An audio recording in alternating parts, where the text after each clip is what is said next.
Keywords क्या होते हैं? लोगों की सर्च क्यूरीज, जो लोग भी गूगल पर आते हैं कुछ सर्च करते हैं, हम उन्हें कीवर्ड कंसीडर करते हैं, यानी हमारे मुताबिक वो कीवर्ड्स हैं। तो अब हम ये कह रहे हैं कि कीवर्ड्स जो हैं वो शॉर्ट कीवर्ड्स भी हो सकते हैं और लॉन्ग कीवर्ड्स भी हो सकते हैं। ठीक है, शॉर्ट कीवर्ड्स क्या होते हैं? जो 2 वर्ड्स पर होंगे या 3 वर्ड्स पर होंगे, और जो 3 वर्ड से बड़े होंगे वो लॉन्ग कीवर्ड्स में आएंगे। शॉर्ट कीवर्ड और लॉन्ग कीवर्ड की कोई बहुत ज़्यादा कंपटीशन इशू नहीं है हमें गूगल एड्स में। उसकी वजह क्या है कि गूगल एड्स में हमारी जो स्ट्रेटेजी है वो पेड है, तो पेड स्ट्रेटेजी में हमारे शॉर्ट कीवर्ड्स भी नज़र आएंगे, यानी यहाँ पर कंपटीशन इशू कोई नहीं है। यहाँ पर ऐड क्वालिटी इशू हो सकता है मगर कंपटीशन इशू कोई नहीं है। एसईओ में कंपटीशन इशू होता है, यहाँ पर कंपटीशन इशू कोई नहीं है। यहाँ पर ऐसे नहीं है कि आपने आज ऐड बनाया तो आपको ऐड दिखाते हुए 10 दिन लगेंगे। आपको एक ऐड दिखाना है और एक है ऐड को क्वालिटी ऐड कंसिडर करना। आपकी ऐड को क्वालिटी ऐड कंसिडर करने में टाइम लगेगा, लेकिन आपकी ऐड की विजिबिलिटी जो है वो फौरी तौर पर आएगी अगर आपने ठीक ऐड बनाया होगा तो। जैसे एसईओ है, एसईओ में विजिबिलिटी नहीं आती है, पहले टाइम लगता है 2 से 3 माह का कम से कम, डिपेंड्स ऑन कंपटीशन। अगर कंपटीशन ज़्यादा हो तो इससे भी ज़्यादा टाइम लग जाता है। तो एक कीवर्ड को हम बोलते हैं शॉर्ट कीवर्ड या शॉर्ट टेल कीवर्ड्स, यानी कि 3 कीवर्ड्स का। एक कीवर्ड को हम बोलते हैं लॉन्ग कीवर्ड्स, यानी लंबा कीवर्ड्स जो कि 3 वर्ड से ज़्यादा बड़ा होता है। अच्छा, एक क्या होता है शॉर्ट टर्म फ्रेश कीवर्ड्स, मतलब इसका क्या मतलब हुआ कि भाई कोई भी कीवर्ड जो है वो कितना फ्रेश है। और एक होता है लॉन्ग टर्म एवरग्रीन कीवर्ड। थोड़ा सा कीवर्ड का कॉन्सेप्ट मुख्तसर सा ले लेते हैं कि फ्रेश कीवर्ड और एवरग्रीन कीवर्ड का क्या मतलब है। फ्रेश कीवर्ड्स का मतलब होता है जो ज़्यादातर करंट टाइम के साथ चल रहा होता है। एवरग्रीन का मतलब क्या होता है? जो लाइफ टाइम के साथ चल रहा होता है। मिसाल के तौर पर जैसे मैं ये कहता हूँ कि भाई कंप्यूटर कोर्सेज हैं, कंप्यूटर के कोर्सेज हैं जो हम लोग उन लोगों को करवा रहे हैं जिनके मैट्रिक एग्जाम हुए हैं। तो अब ये जो कीवर्ड होगा ये क्या होगा? Best computer course for matric students, ऐसे ही है। लेकिन ये वाला जो कीवर्ड है इसकी लाइफ टाइम तो कोई बहुत ज़्यादा नहीं है कि ज़्यादा है। क्यों ज़्यादा नहीं है? इसलिए कि जो मैट्रिक का स्टूडेंट है वो 3 माह के बाद कॉलेज में चला जाएगा, तो उसके बाद तो कंप्यूटर कोर्स में दाखिला नहीं लेगा वो। इसका मतलब क्या हुआ? इसका लाइफ टाइम कम है। तो इसे हम कह सकते हैं कि ये शॉर्ट टर्म फ्रेश कीवर्ड्स की कैटेगरी में आएगा। लेकिन ये एक्टिवेट कब हुआ करेगा? उन्हीं दिनों में हुआ करेगा जब मैट्रिक के स्टूडेंट्स फ्री होते हैं। लेकिन फिर बाकी साल भर इसकी कोई रिजल्ट्स नहीं आएंगे, लेकिन जैसे ही फिर वो महीने आएंगे जिनमें स्टूडेंट्स फ्री होते हैं फिर इनके रिजल्ट्स आने शुरू हो जाएंगे। इसी तरह जो लॉन्ग टर्म कीवर्ड है, जैसे मैं कहता हूं भाई लोगों ने यूज्ड लैपटॉप्स खरीदने हैं, used laptop prices in Lahore या यूज लैपटॉप प्राइसेस। अब ये यूज लैपटॉप्स हैं, इसको तो हम किसी के साथ स्पेसिफिक तो नहीं कर सकते। वो स्टूडेंट भी खरीद रहे हैं, वो कंपनीज भी खरीद रही हैं, वो होम यूजर्स भी खरीद रहे हैं, बहुत सारे लोग हैं। और ऐसा नहीं होता कि किसी खास महीने में यूज लैपटॉप्स को के खरीदारों में बहुत हैरत अंगेज इजाफा हो जाए और किसी में बिल्कुल ही डेड हो जाए। ये लैपटॉप जो है वो खरीदते ही रहते हैं लोग। तो इसका मतलब क्या हुआ? ये किस कैटेगरी में आ जाता है? एवरग्रीन। हमें देखना पड़ेगा कि हमारी प्रोडक्ट कौन सी है, उसका कीवर्ड कौन सा बनता है। एक होते हैं जियोग्राफिकल कीवर्ड्स, लोकेशन वाइज। जैसे मिसाल के तौर पर कोई बंदा ढूंढ रहा है भाई लाहौर में बेस्ट कंप्यूटर कॉलेज कौन सा है डिजिटल मार्केटिंग के लिए, तो कोई बंदा लिखेगा best digital marketing institute near me या इन लाहौर, और वो जो सर्च कर रहा है वो बंदा भी लाहौर में ही है। तो जब वो मोबाइल पर सर्च कर रहा है तो मोबाइल पर उसकी लोकेशन ऑन है, तो फिर रिटर्न कर। ये कौन से कीवर्ड्स हो गए? लोकेशन वाले। हमें ये देखना है कि भाई इनका भी इस्तेमाल होना चाहिए ना। फॉर एग्जाम्पल जैसे मैं ये कहता हूँ ये कॉलेज लाहौर में है, इस्लामाबाद में भी होगा, कोयटा में भी होगा, इस्लामाबाद में और जगहों पर भी कॉलेजेस होंगे। लेकिन मैं ये कहता हूँ कि जब कोई बंदा लाहौर में सर्चिंग कर रहा हो तो मेरा कॉलेज ऊपर आ जाए। तो इसका मतलब क्या हुआ कि यहाँ पर जियोग्राफिकल टच भी देंगे हम। जियोग्राफिकल टच में 2 चीज़ें आएंगी, near me and in Lahore. अगर मैंने लिखा इन लाहौर और बंदा लिखता है नियर मी तो भी इन लाहौर ट्रिगर होगा। और अगर मैंने लिखा इन लाहौर और वो लिखता है नियर मी, या मेरे पास नियर मी लिखा हुआ है, दोनों सूरतों में ये कीवर्ड ट्रिगर हो जाएगा। अब आपको अंदाजा हुआ होगा कि ये वाला कीवर्ड भी हम यूज़ करेंगे कि बेस्ट कंप्यूटर कोर्सेज और best computer courses near me या इन लाहौर। आगे आ जाते हैं। ये आगे जियो टारगेटेड कीवर्ड्स, इसको छोड़ दें, ये एसईओ का कॉन्सेप्ट है। इंटेंट टारगेटिंग कीवर्ड्स, इसको हमें समझना है, यूज नहीं करना। इसे हमने समझना है, यूज नहीं करना। क्या है ये? Intent targeting keywords. हमें ये पता होना चाहिए कि हम जिन लोगों को सेल कर रहे हैं उनकी इंटेंट क्या है। आपको लगता है कि गूगल एड्स में लोगों को हम पैसे देकर इंफॉर्मेशन देंगे? कभी भी नहीं देंगे। हम पैसे देकर अगर ऐड चला रहे हैं तो हम लोगों को सेल करना चाहते हैं, सही है ना? पैसे देकर हम इंफॉर्मेशन तो नहीं देना, यानी कि पीक सोल्यूशन वाले गूगल ऐड चलाएं और उसकी इंटेंट क्या हो कि लोग हमारे डिजिटल मार्केटिंग के कोर्स के मतलब ऊपर पेज पर आएँ और उन्हें हम ये बताएं कि डिजिटल मार्केटिंग क्या होती है। ऐसा है? नहीं है। वो ये चाहेंगे कि लोग डिजिटल मार्केटिंग के कोर्स को परचेज करें। इस इंटेंट के साथ हम गूगल ऐड चलाएंगे। तो इसका मतलब क्या हुआ कि गूगल ऐड में तो हमारी इंटेंट इंफॉर्मेशनल बिल्कुल नहीं होनी चाहिए, सेलिंग इंटेंट होनी चाहिए। दूसरी इंटेंट क्या होती है? ये इंफॉर्मेशनल इंटेंट इसको बोलते हैं।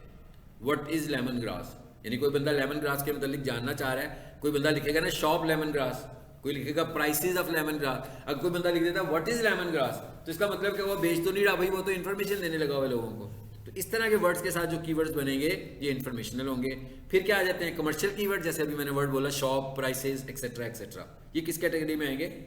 कमर्शियल में आ जाएंगे। ठीक है, चलो और आ जाते हैं आगे। ये कुछ थोड़ा सा मैंने अभी आपको जो शुरू में बताया, ये मैंने आपको कीवर्ड्स के मुतालिक बताया कि आपको पता हो कि कीवर्ड्स बनाने कैसे हैं। और कीवर्ड्स क्या हैं? लोगों की सर्च क्यूरीज। भाई कोई बंदा गूगल ऐड चलाना चाहता है तो ये तो नहीं कहेगा भाई मेरा गूगल ऐड चला दो, ये लो 1000 रुपया, तो बात खत्म हो गई, ये मेरी वेबसाइट है बस। ऐसा नहीं है।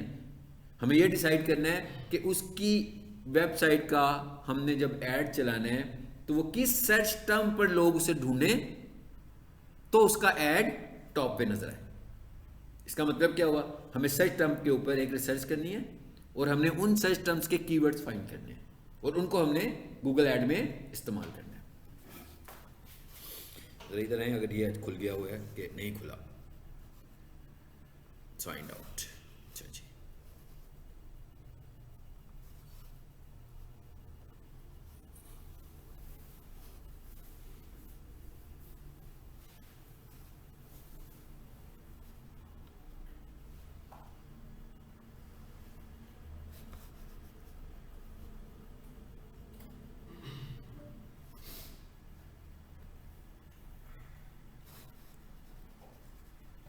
ये पेड टूल है तो ये अगर एक्टिव होगा तो हम इस पर रिसर्च करते हैं, नहीं तो फिर हम किस पे जाकर रिसर्च करेंगे?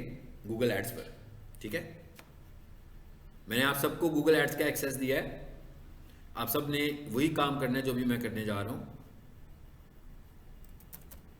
जी। गूगल एड पे कैसे जा रहे हैं हम? ads.google.com।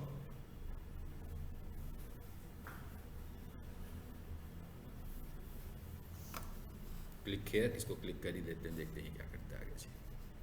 नहीं, आज देखें, अब ये कहा था ना कि पेड टूल जो होते हैं, अब ये नहीं ना चल रहा, तो अब हम इससे कांटेक्ट करेंगे, फिर उसको ठीक करेगा, फिर हम इसको यूज कर पाएंगे। साइन इन,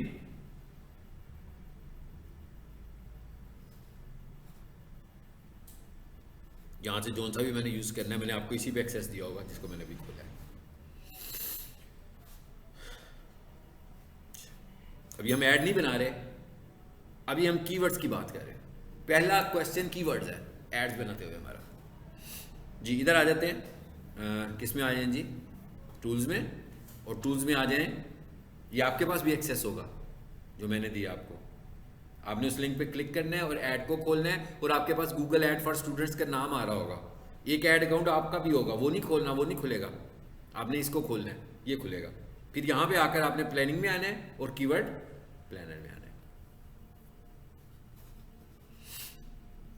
जी। आगे अब हम जरा थोड़ी सी वर्किंग करते हैं। डिस्कवर न्यू कीवर्ड्स, इस पर क्लिक करें।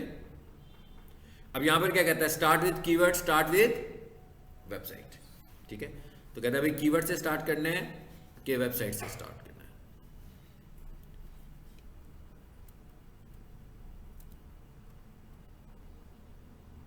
चलिए मैंने ये क्या लिखा, डिमास्कस, ये कोई ब्रांड है नाइफ सेल करने की। ठीक है,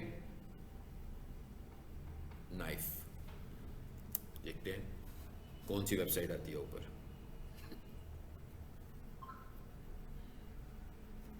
ये एक वेबसाइट आई है जो सबसे ऊपर आई है, चले हम एक काम करते हैं, इस वेबसाइट को पिक करते हैं जी।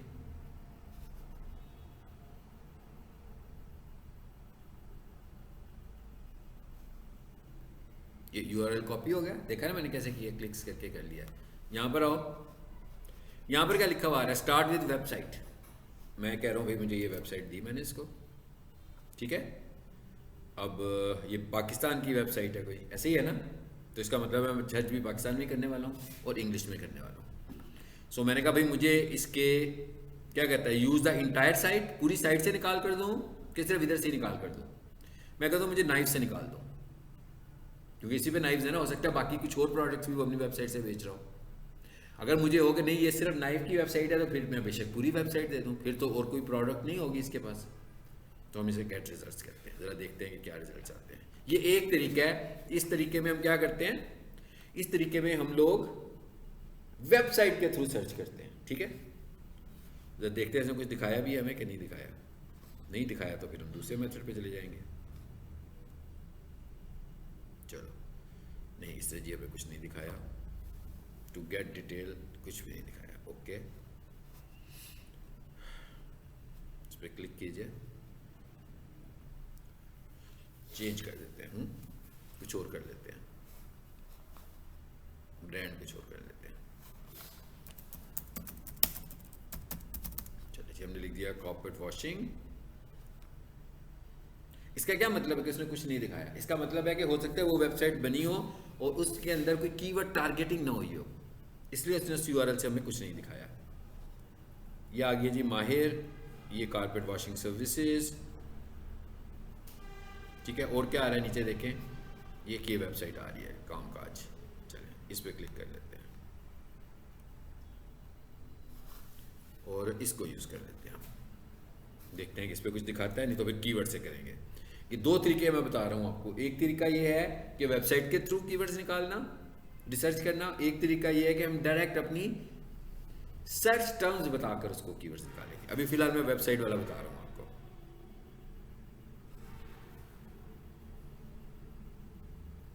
अब कुछ निकल आया डाटा, चलिए पहले तो हम इसको देखते हैं क्या चीज़ निकली है। काफ़ी सारा डाटा आ गया, आपको लिखा हुआ भी कुछ नज़र आ रहा है कि भाई कितनी कितनी सर्चेज हैं। अब हम एक काम करते हैं, ज़रा मैं ना इसको थोड़ा सा छोटा कर लेता हूँ। यहाँ पर ना एक राइट साइड पे बटन है जो अभी हमें नज़र नहीं आ रहा, अब नज़र आएगा। आगे इसका इंटरफेस बड़ा होता है ना तो इसमें नज़र नहीं आ रहा होता पूरी स्क्रीन में, तो इसका जूम छोटा करेंगे तो आ जाएगा। डाउनलोड CSV फाइल जो होती है वो माइक्रोसॉफ्ट एक्सेल में खुल जाती है। गूगल शीट में खोलने हैं। प्रोफेशनल आमतौर पर एक्सेल वगैरह तो नहीं रख के बैठे होते हैं, हाँ, तो वो ज़्यादा काम किस में कर रहे होते हैं, शीट्स में ही कर रहे होते हैं, ठीक है। हम फिलहाल इस पर क्लिक कर लेते हैं, हमारे पास एक्सेल है, हम इस पर क्लिक करते हैं। नो डाउट के Microsoft Excel versus Google Sheets, तो फीचर्स ज़्यादा माइक्रोसॉफ्ट एक्सेल में है, ठीक है। गूगल शीट्स में उतने फीचर्स नहीं होंगे जितने माइक्रोसॉफ्ट एक्सेल में। सो हमने इसे कहा अभी डाउनलोड रिपोर्ट हो गई है, इसे खोल लेते हैं सीधा। तो ये किस में खुलेगी, जाकर सीधी एक्सेल में खुलेगी, अगर आपके पास एक्सेल इंस्टॉल होगा। अगर आपके पास एक्सेल इंस्टॉल नहीं है तो आप इसे गूगल शीट में खोलें।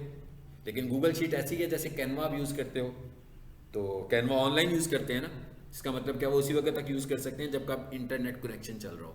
आपका इंटरनेट बंद, कैनवा बंद, इसी तरह आपका इंटरनेट बंद तो गूगल शीट भी बंद, ठीक है। ये आ गए हम लोग यहाँ पे, बहुत कुछ आ गया भाई। यहाँ पर कुछ चीज़ें तो बिल्कुल ही खाली नज़र आ रही हैं हमें, ऐसे ही है। तो मैं क्या करते हैं, जो खाली चीज़ें ना पहले इनको पकड़ते हैं।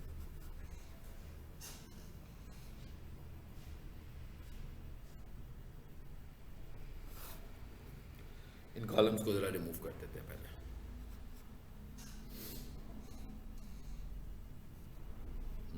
ये मैं पूरे कॉलम कैसे रिमूव कर रहा हूँ, ऊपर से पिक कर लिया मैंने, हाँ, ताकि सारा डाटा ही ख़त्म हो जाए इनका। अब कुछ चीज़ें ज़रा अब बड़ा कर देता हूँ जूम में आपको जी। नंबर 1, पहला कीवर्ड क्या आ रहा है, पहला कॉलम क्या आ रहा है, कीवर्ड, फाइन।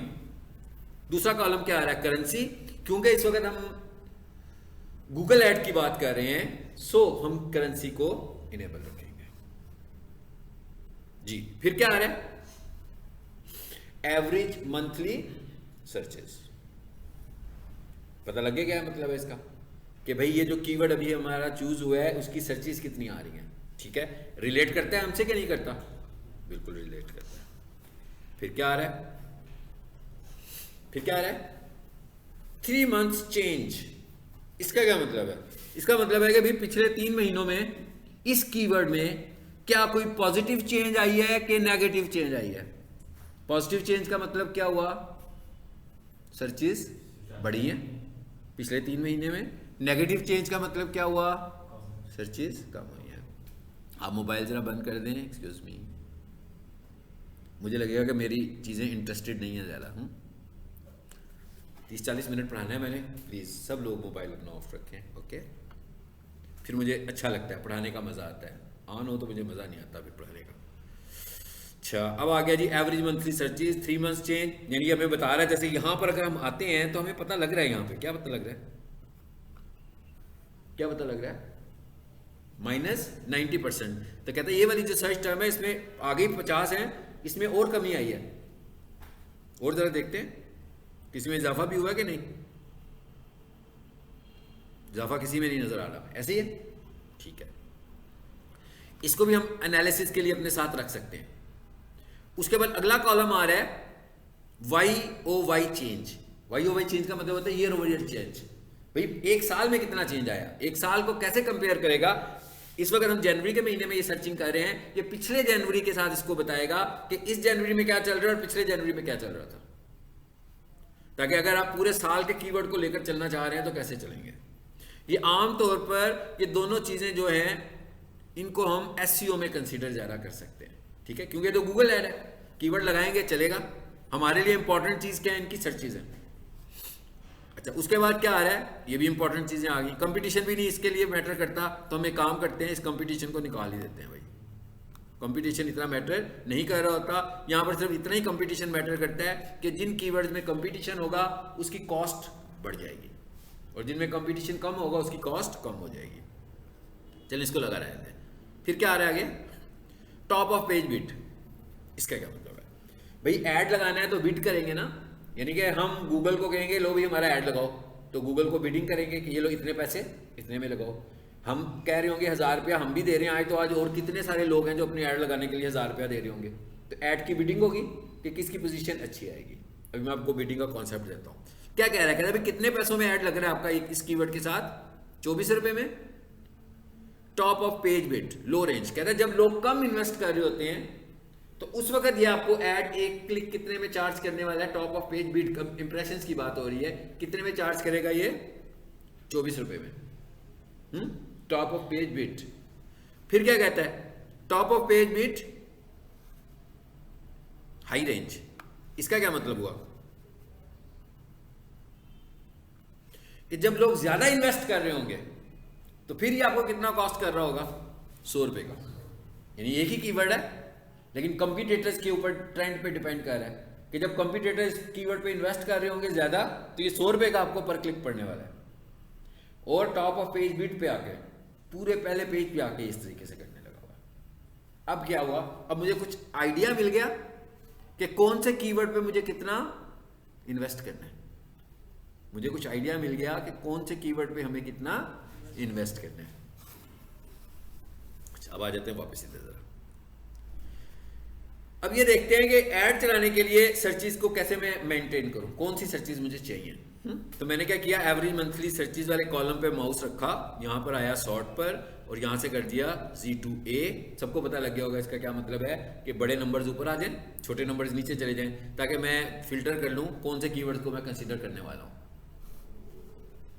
स्टिल 500 वाला ठीक है, 50 वाला तो नहीं ठीक, 50 तो सर्चेज बहुत ही कम है। तो मैं इनको भी कॉलम्स को पिक करता हूं, मैं कहता हूं ये तो बहुत कम सर्चेज है, सारी 50 वाले नीचे चले गए। कीवर्ड देखें कितने ज्यादा आए हैं, मेरा ख्याल है 2000 से भी शायद ज्यादा ही आए हो। देखते हैं कितने हैं, नहीं थोड़े ही आए हैं जी। ये वेबसाइट से लिए थे कि कीवर्ड से लिए थे, वेबसाइट से लिए, ठीक है। अभी भी बात खत्म नहीं हुई है, इसका तो मतलब ये हुआ कि भाई इतने सारे कीवर्ड में मैं ऐड चलाने वाला हूं, नो, अभी भी मुझे इधर से कीवर्ड रिसर्च करनी है। नंबर 1, अब ये इस वक्त हम किसके ऊपर वर्किंग कर रहे हैं, इस वक्त हम कर रहे हैं कोई कारपेट क्लीनिंग सर्विस प्रोवाइडर पे कर रहे हैं कि जो carpet cleaning, sofa cleaning, curtain cleaning, रग क्लीनिंग, ये घरों में आकर जो सर्विसेज देते हैं, इनके पास अपनी एक मशीन होती है, ठीक है ना, उसमें कोई शैम्पू वगैरह जो भी इनका लिक्विड होता है उसके साथ साफ़ करते हैं, उसके बाद ड्राई मशीन होती है, उसे खुश करके चले जाते हैं। तो अब ये मैंने आपको स्टोरी क्यों सुनाई है इसकी, इसलिए सुनाई है कि भाई जिस क्लाइंट के ऊपर काम करना है ना उसके मॉडल को समझना पड़ेगा पहले। अगर आपको ये नहीं पता होगा, ऐसे तो नहीं कि मैं ऐड बना रहा हूँ तो बंद कमरे में बैठ के ऐड बना रहा हूँ और मुझे उसके बिजनेस का ही नहीं पता। मुझे हर क्लाइंट के बिजनेस की अंडरस्टैंडिंग पहले लेनी पड़ेगी, क्योंकि मुझे जब कि यही नहीं पता होगा कि वो क्या क्या सर्विसेज देता है और वो कैसे सर्विसेज देता है, तो मैं उसको कैसे एडवर्टाइज करूँगा। मुझे समझना पड़ेगा पहले ये मॉडल मैं सर्चिंग करके भी समझ सकता हूँ, रिसर्च करके भी समझ सकता हूँ और क्लाइंट के साथ नंबर ऑफ मीटिंग्स करके भी समझ सकता हूँ। फिर मुझे पता लग जाएगा कि मुझे कैसे एडवर्टाइज करना है उसको। इसका मतलब क्या हुआ कि मुझे अब ये समझना पड़ेगा कि भाई उसकी प्रोडक्ट के कौन कौन से कीवर्ड्स हो सकते हैं या कौन कौन सी सर्च टर्म्स हो सकती हैं। जैसे सबसे पहली सर्च टर्म आ रही है काउच क्लीनिंग सर्विस, तो ये उसी की एक सर्विस है और जिसके ऊपर बहुत सारी सर्चेज आ रही हैं, ऐसे ही है काउच क्लीनिंग सर्विस। सो इधर आए जरा,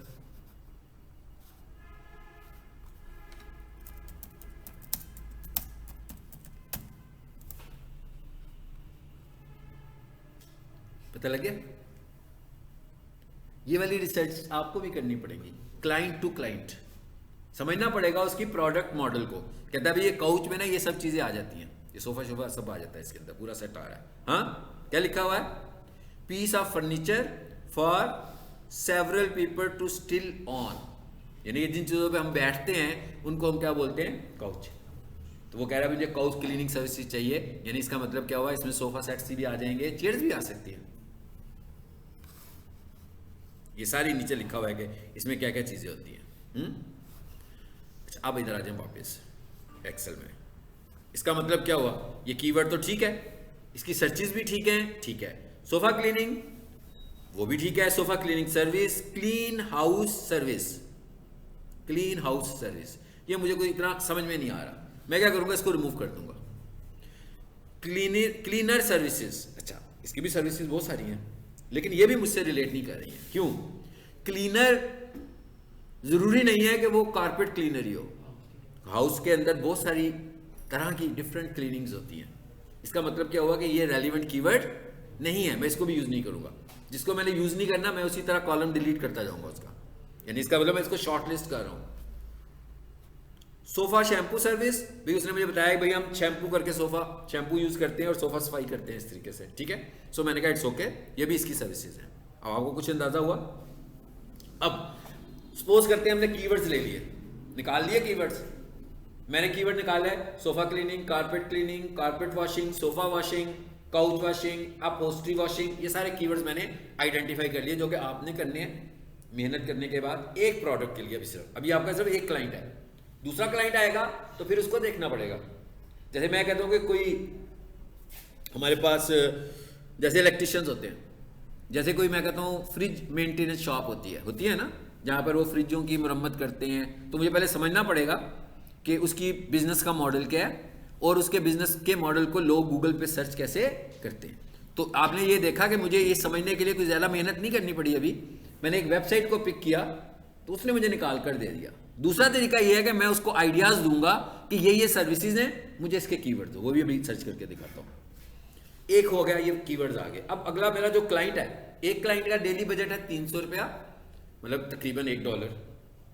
एक क्लाइंट का डेली बजट है 1000 रुपया, एक क्लाइंट का डेली बजट है 3000 रुपया, एक का 5000 रुपया। तो इसका मतलब क्या हुआ कि नंबर ऑफ कीवर्ड में सबके एक जितने तो नहीं रखूंगा। जिसका बजट कम होगा मैं उसे कहूंगा कि भाई ये तुम्हारे कीवर्ड्स हैं, बेशक 50 ही दिखाऊं उसको। तुम मुझे ये बताओ कि टॉप क्यूरीज जो होती हैं जिनके ऊपर तुम्हें कंफर्म है कि भाई लीड मिलेगी, वो टॉप 3 या 5 कीवर्ड्स कौन से हैं। वैसे तो मैंने रिसर्च की होगी ना कि टॉप 3 आ रहे हैं, मैं कहूंगा भाई इनके ऊपर मैं चलाऊंगा क्योंकि तुम्हारा बजट बहुत कम है। जिसके पैसे ज्यादा होंगे उसके कीवर्ड थोड़े से बढ़ा दूंगा, जिसके पैसे उससे भी ज्यादा होंगे उसके कीवर्ड्स की तादाद और बढ़ा दूंगा। लेकिन इसका मतलब ये नहीं है कि बढ़ाते ही जाऊंगा, एक लिमिट में रखूंगा। ऐसा ना हो कि रॉन्ग क्यूरीज जनरेट हो। रॉन्ग क्यूरीज भी हमें यहाँ पे जनरेट नहीं करनी।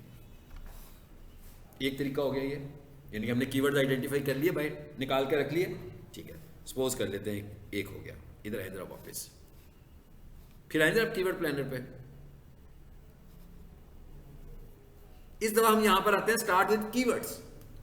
भाई कीवर्ड्स का तो पता ही नहीं है, इसने वर्ड कीवर्ड लिखा है लेकिन वो कह रहा है कि स्टार्ट विद कीवर्ड सीड्स या कीवर्ड आइडियाज। सीड बीज को बोलते हैं ना, तो कहते हैं भाई कीवर्ड सीड्स मुझे दो तो मैं तुम्हें कीवर्ड्स के कॉन्सेप्ट्स दूंगा, यानी तुम्हारे ज़हन में क्या कौन से कीवर्ड्स आ रहे हैं या सर्च टर्म्स आ रही हैं मुझे बता दो। चले अब मैं देखिएगा इसको सीड्स देने लगा हूं, क्योंकि अगर ये कीवर्ड्स होते तो मैं यहाँ क्यों आता भाई, मैं तो यूज ही कर लेता ना। मैं तो इसको कीवर्ड सीड्स दे रहा हूँ या कीवर्ड आइडियाज दे रहा हूँ। देखिएगा मैं यहाँ पे कुछ लिखने जा रहा हूँ, कारपेट, अभी मैंने जो आपके सामने बोला वही सब कुछ लिखूंगा। सोफा वॉशिंग, चलिए जिधर काउच आया था ना हमारे पास,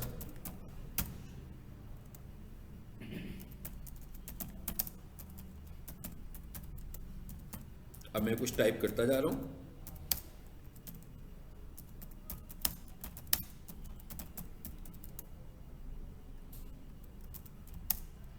अच्छा एक चीज जरा देखनी है आपने, अब आपको टेक्निकल तरीके से सोच रहे हैं। सोफा क्लीनर, सोफा क्लीनर, ठीक है, सोफा क्लीनर में दो चीजें आ सकती हैं, क्या ख्याल है?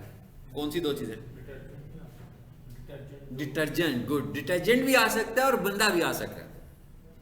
बोला एक सोफा क्लीनर वो है जिसके पास मशीन है, वो घर जाके सोफा सफाई कर रहा है, और एक सोफा क्लीनर वो है जो कि एक शॉप पे पड़ा हुआ है डिटर्जेंट की शक्ल में, कोई बंदा वो खरीदना चाह रहा है। मैंने तो सोफा क्लीनर लिख दिया, गूगल को कैसे पता लगेगा कि डिटर्जेंट बेच रहा है कि ह्यूमन सर्विसेज बेच रहा है?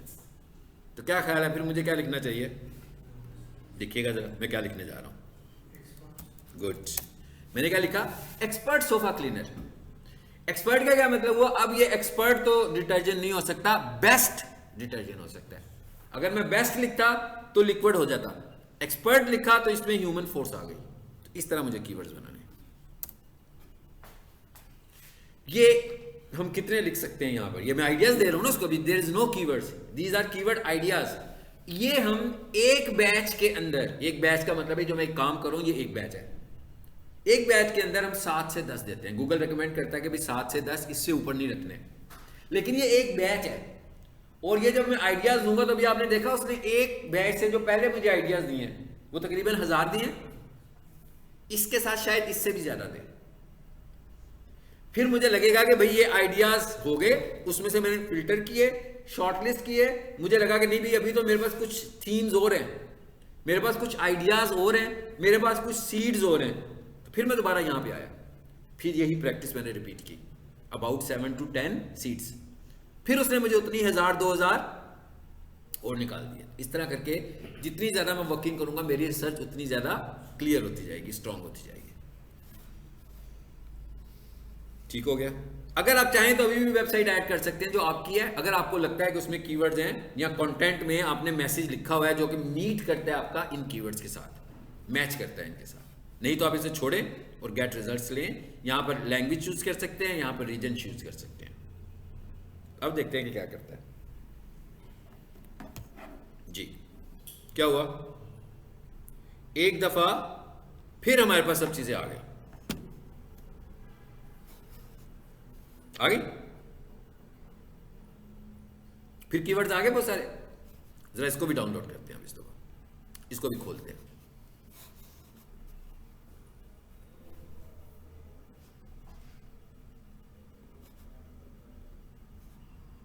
यह है ऊपर वाला, चले जिसे क्लिक करें। अब एक नई फाइल खुलने लगी है,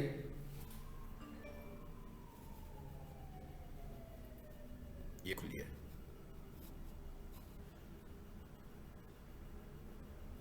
यही है कि दूसरी है? देख लेते हैं अभी जाके। ये नहीं है जी, दूसरी है, इसे बंद कर देते हैं बेशक।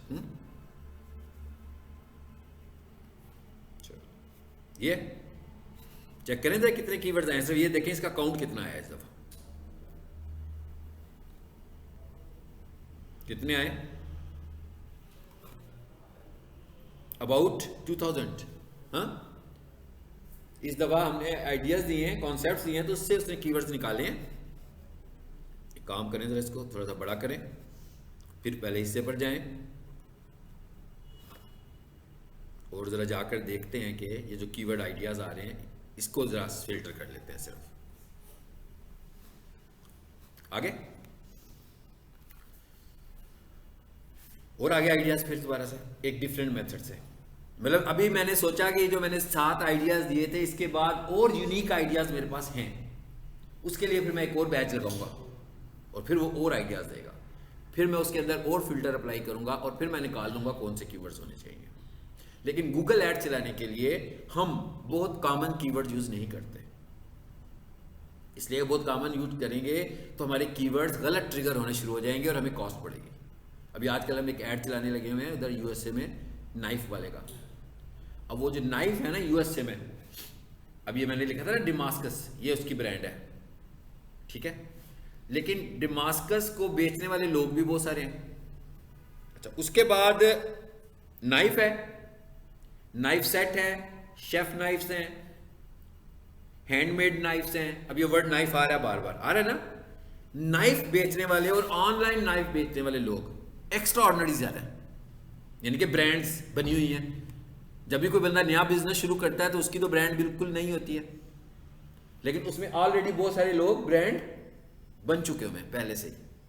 अब हो क्या रहा है, हम ऐड चला रहे हैं तो हमारे ऐड सर्च पे ब्रांड्स नजर आ रही हैं, ब्रांड्स की वेबसाइट नजर आ रही हैं। अब लाजमी बात है जब हम नए हैं तो हम ब्रांड का कंपटीशन तो नहीं कर पाएंगे ना। एक बंदा सर्च टर्म लिखेगा और उसमें किसी ब्रांड की सर्च टर्म वो लिखे और उसमें हमारी वेबसाइट आएगी तो वो इग्नोर ही करेगा, या इग्नोर नहीं भी करेगा तो क्लिक करेगा तो परचेज नहीं करेगा। कंफर्म बात है, आप भी ऐसे ही है ना। आप अगर कोई चीज ढूंढें और आपका माइंड किसी ब्रांड का हो, आपने पिज्जा खाना है और पिज्जा हट लिख के आप कोई सर्च करें तो आप किसी लोकल पिज्जा वाले से तो पिज्जा नहीं खाएंगे, या पिज्जा हट से खाएंगे या किसी उसी के लेवल के बंदे से खाएंगे, आम बंदे से नहीं खाएंगे। तो इसका मतलब क्या हुआ कि अब हमारा ऐड बहुत जगहों पर ट्रिगर होना है। अब हमने क्या करना है, हमने उन ट्रिगर पॉइंट्स को पकड़ना है और उन्हें डिनाई करवाना है कि भाई जब ये वाली ब्रांड को कोई बंदा सर्च करे तो उस पर मेरा ऐड अभी ना दिखाओ। हाँ, बाद में जब मैं फिल्ट्रेशंस कर लूंगा ना फिर मैं कहूंगा यार चलो यार हो सकता है तुक्का चल जाए, हमारी भी बिक जाए चीज। तो अभी मुझे क्या करना पड़ेगा, फिर इनिशियल फेज में बहुत सारे फिल्टर्स लगाने पड़ेंगे, इन्हें रोकना पड़ेगा कि भाई इन के ऊपर मेरा ऐड ना चले। इसे हम बोलते हैं नेगेटिव कीवर्ड, यानी कि जो हमारी सर्च टर्म है हम उसे कहेंगे पॉजिटिव कीवर्ड, और जो हमारी सर्च टर्म नहीं है उसे हम क्या कहेंगे, नेगेटिव कीवर्ड। और मैं गूगल को बता दूंगा कि भाई ये मेरी नेगेटिव कीवर्ड है। समझ में आई बात? यहां पर जो पॉइंट फोकस करने वाला सबसे ज्यादा है वो यही वाला है, जिसकी वजह से आपका ऐड ठीक चलेगा या बुरा चलेगा, रिजल्ट्स आएंगे या नहीं आएंगे, यही एक पॉइंट है। कीवर्ड्स वाला काम खत्म हुआ हमारा। इधर है, जरा वापस स्लाइड में आ जाते हैं वापस। यहां पे आकर मैं रुका था और आपको कीवर्ड्स पे ले गया था। पहले मैंने आपको बताया कीवर्ड्स क्या हैं, कीवर्ड्स कितनी तरह के हैं, ऐसे ही है ना। अब हम एक और कीवर्ड्स की टाइप को अंडरस्टैंड करें, क्लासिफिकेशन को समझने लगे हैं। भाई टेक्निकल सी क्लासिफिकेशन है और जो इफेक्टिव है सिर्फ गूगल ऐड के लिए बस, नॉट फॉर एसईओ। और वो क्या है, कीवर्ड मैच टाइप। इसका क्या मतलब हुआ, कीवर्ड मैचिंग। देखें कीवर्ड मैच का मतलब क्या है, आपका गूगल ऐड चल रहा है, आपने उसमें कीवर्ड सेट कर लिए, मैंने उसमें 4 कीवर्ड सेट कर दिए सपोज। अब यूजर्स आ रहे हैं और सर्च टर्म्स लिख रहे हैं, उनकी सर्च टर्म्स ने मेरे गूगल ऐड के कीवर्ड के साथ ट्रिगर करना है तो ही मेरा ऐड नजर आना है, ऐसी है ना। यानी कि उसकी सर्च टर्म मिलेगी तो जाके मेरा ऐड नजर आना है किसी कीवर्ड के ऊपर। इसका मतलब क्या हुआ कि कीवर्ड ने मैच होना है, कीवर्ड मैचिंग हो रही है। यूजर के कीवर्ड ने मेरे ऐड के कीवर्ड के साथ किस तरह मैच होना है, ये हम समझने लगे हैं। या हम यूं कह लें कि हमने उसे किस तरह मैच करवाना है। गलत मैच करवा दिया। मेरा एक क्लाइंट था, वो राइस एक्सपोर्टर था, मैं अक्सर बताता हूं क्योंकि ये इफेक्ट हुआ हुआ इस तरह। राइस एक्सपोर्टर था, तो उसका हमने कीवर्ड लिखा हुआ था कि राइस एक्सपोर्टर इन पाकिस्तान। अब इसके अंदर वर्ड्स कितने आ गए, 3 आ गए, राइस एक्सपोर्टर। एक बंदे ने ना चावलों की देग बनानी थी, तो उसका फोन आया था जी कि मुझे चावलों की देग बनानी है, वो रेट ले रहा था देग बनाने का। अब आप देख रहे हैं कि कहां से ऐड चल के किस जगह पर पहुंच गया, और क्लाइंट को इससे कितनी दिक्कत हुई होगी। वो तो राइस एक्सपोर्टर है, तो क्योंकि उसमें वर्ड राइस आ गया और देग पकवाने में भी वर्ड राइस आ गया तो ट्रिगर कर गया। इसका मतलब क्या हुआ, इसको हमने काबू करना है। इसको गूगल ऐड चलाने वाले बंदे ने काबू करना है कि गलत जगह पर ऐड ना चले। कैसे काबू करना है? इसके लिए आपका ये वाला कॉन्सेप्ट बहुत स्ट्रांग होना चाहिए। कौन सा? कीवर्ड मैच टाइप्स का, कि भाई उसके कीवर्ड ने मेरे कीवर्ड से कैसे मैच होना है। सबसे पहले तो हमने ये समझ लिया कि भाई दो तरह के कीवर्ड है मेन। एक को हमने कहा पॉजिटिव कीवर्ड और एक को हमने कहा नेगेटिव कीवर्ड। जो कीवर्ड मेरी ब्रांड का है, जो कीवर्ड मेरे से रिलेट करता है, मैं उसे बोलूंगा पॉजिटिव कीवर्ड। जो कीवर्ड मुझसे रिलेट नहीं करता मैं उसे कहूंगा नेगेटिव कीवर्ड। ठीक है, अच्छा अब समझते हैं क्या आगे। भाई ये तीन टाइप्स हैं जिन्हें आपको समझ लेना है। Number 1 broad match, number 2 phrase match and number 3 exact match. ठीक है, पॉजिटिव मैच, नेगेटिव मैच कोई मैच नहीं है, असल में ये तीन मैचेस हैं, ब्रॉड, फ्रेज और एग्जैक्ट। इसकी अंडरस्टैंडिंग के लिए ना हम यूं करते हैं, नोटपैड खोलते हैं जी। अब जरा कीवर्ड्स के साथ प्ले करते हैं। हम कहते हैं एक बंदा आया, उसने कीवर्ड लिखा carpet washing services in Lahore और इसको कर दिया उसने ब्रॉड। थोड़ी देर के लिए सोचते हैं जी, ब्रॉड का क्या मतलब है? ब्रॉड का मतलब यह है कि कीवर्ड आपका ओपन है, ये पूरे का पूरा कीवर्ड भी ट्रिगर करेगा और ये पार्टली भी ट्रिगर कर सकता है और ये वर्ड्स में से भी ट्रिगर कर सकता है। एक काम करते हैं, सिर्फ इसी को निकाल दें बस। पीछे क्या बच गया? Washing services in Lahore. Okay, अब हम क्या करते हैं, वॉशिंग सर्विसेज इन लाहौर उसकी ब्रांड ही नहीं है, गलत जगह पे ट्रिगर कर गया। ठीक है, अच्छा अब हम एक काम करते हैं और क्या करते हैं, यहां आए कोई और सर्विसेज लिख लें, दो वर्ड्स की जगह पर कोई से भी दो वर्ड्स और लिखे यूजर ने, फिर हमारा ऐड ट्रिगर कर गया क्योंकि हमने क्या कहा हुआ है ब्रॉड मैच, कि भाई किसी भी चीज को मैच कर लो। फिर क्या हुआ, एक बंदे ने इधर आया और इधर आकर लिख दिया फैसलाबाद, हालांकि मैंने लोकेशन टारगेट की हुई है लाहौर, लेकिन कीवर्ड को तो ब्रॉड रखा हुआ है। एक बंदे ने लिखा फैसलाबाद, तो इसका मतलब क्या हुआ, फिर फैसलाबाद से कॉल आ गई कि जनाब आप ये सर्विसेज दे रहे हैं तो हमारे घर आकर ही साफ कर दें। इसका मतलब क्या हुआ, फिर गलत ट्रिगर हुआ। हर क्लिक के ऊपर उसको या तो 50 रुपये देने पड़ रहे हैं, डिपेंड्स ऑन कि भाई बिडिंग कैसे चल रही है उस वक्त, या 100 रुपया भी देना पड़ रहा है, या 40 रुपये देने पड़ रहे हैं, या 80 रुपये देने पड़ रहे हैं। तो आज उसको 3-4 जो क्लिक्स हुए उसके पैसे तो लग गए, लेकिन रेलिवेंट क्लिक्स नहीं हुए।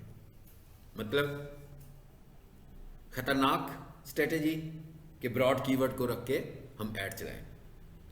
और होगा क्या, होगा ये कि अगर आप इसे देखेंगे नहीं तो ये कहीं से कहीं ले जाएगा आपको, बिल्कुल उसी तरह वो देग वाली जगह पे ले जाएगा।